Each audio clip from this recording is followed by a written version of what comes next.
İyunun 4-də Bakıda və Abşeron yarımadasında havanın dəyişkən buludlu olacağı, tutulacağı, əsasən yağmursuz keçəcəyi, lakin 3-dən 4-nə keçən gecə və səhər bəzi yerlərdə yağış yağacağı, şimşək çaxacağı bildirilir. Güclənən şimal-qərb küləyi axşama doğru zəifləyəcək. Temperatur gecə 17-20, gündüz 23-27, atmosfer təzyiqi isə 759 mm civə sütun olacaq. Milli Hidrometeorologiya Xidməti bildirir ki, sabah Naxçıvanda da gün ərzində arabir yağış yağacaq.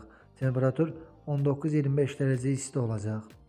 Azərbaycanın bəzi rayonlarında leysan xarakterli yağış yağacağı, şimşək çaxacağı, ayrı-ayrı yerlərdə yağıntıların intensiv, güclü olacağı, dolu düşəcəyi, yüksək dağ ərazilərə qar yağacağı ehtimalı var. Yağıntılar axşama doğru tədricən kəsiləcək. Gecə və səhər zəif duman olacaq, qərb küləyi bəzi yerlərdə güclənəcək. Temperatur gecə 14-18, gündüz 22-27 dərəcə isti, dağlarda gecə 5-10, gündüz 10-15 dərəcə isti olacaq. İstənilən hava şəraitində hər birinizə xoş əhval-ruhiyyə arzu edirik.